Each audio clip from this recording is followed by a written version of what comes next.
Здравейте! Добре дошли във вторият епизод на Product Guide, където днес имаме честта да ви представим най-новите модели на Supra, които дойдоха в България. До мен седи нашият Product Manager.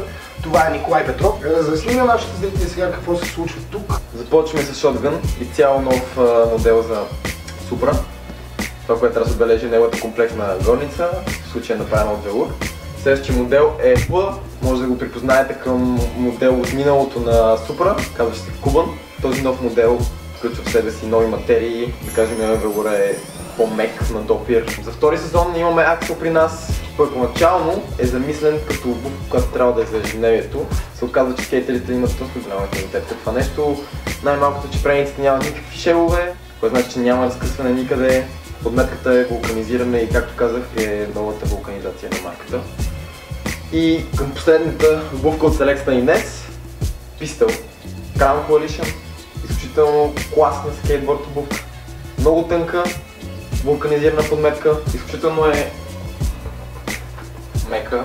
Няма проблем с тези обувките да бъдат извадени от кутията и директно качени на дъска. При мен днес е Ристо.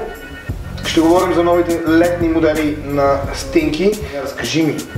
Да, идеята да произвеждаме в България е, че да съпортваме местната икономика. Един от моделите е Hunter. Създавахме един чорап, който е изцяло изграден от камуфлаж, от дъгова пастърва.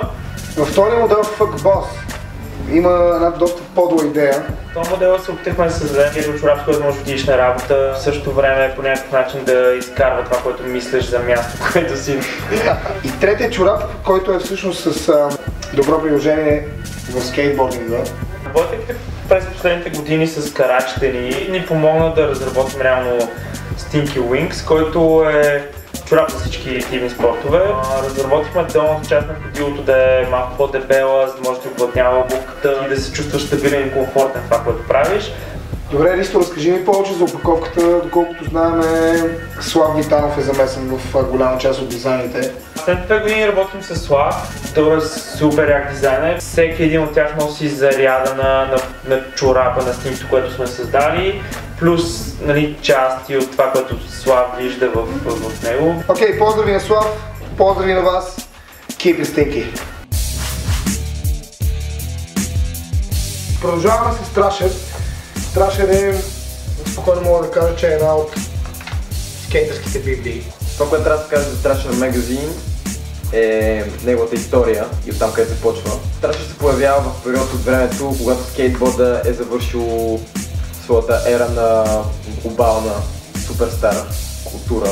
Тогава всичко отива надолу, всички тези звезди остават без работа, но от Калифорния се появява това списание, което разкъсва връзката на скейтборда с сърфа и започва да се ориентира към улиците. В писанието попаднали в ръцете ви едно, че е добре да разгледате и снимките, а още по-важно да прочетете съдържанието, тъй като има какво да разберете. Ето и всичко ново, което дойде от Hüff при нас. Това е лятното презареждане на Hüff. Имаме Snapback, 5 панели, Strapback и Floppy Hat. Една шапка, която не съм срещал аз лично много често в България. Между другото, Hüff първи въвеждат този тренд на пазара с тези тогава предизвикващи листа. Тези чорапи, които сте виждали, може би наляво надясно и световният подиум. Нови 5 панели, които са с флорални мотиви. Единият, който е Navy, син, са изключително удобни и практични за лятото шапки, и другия, който е с цвят на Сьонга Salmon. Класическата Volley, Japanese Volley Camo.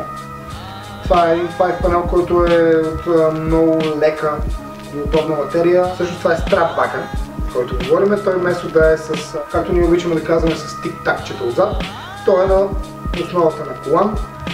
Floppy Hat. Това е една шапка изключително и само мех материал, няма твърди части в нея. Лесно преносима е, тъй като може да се сгъне на 4, на 5, на 6 и на колкото искате вие. Ето и този модел на Hüff, който отпред има класическото лого и отзад, разбира се, тази е с гръб.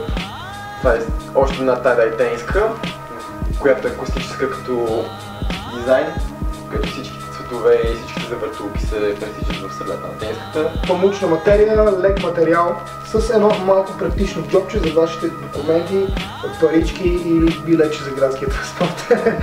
Окей, това беше всичко от нас. Product Guide до момента. Ще се видим скоро. Check this out!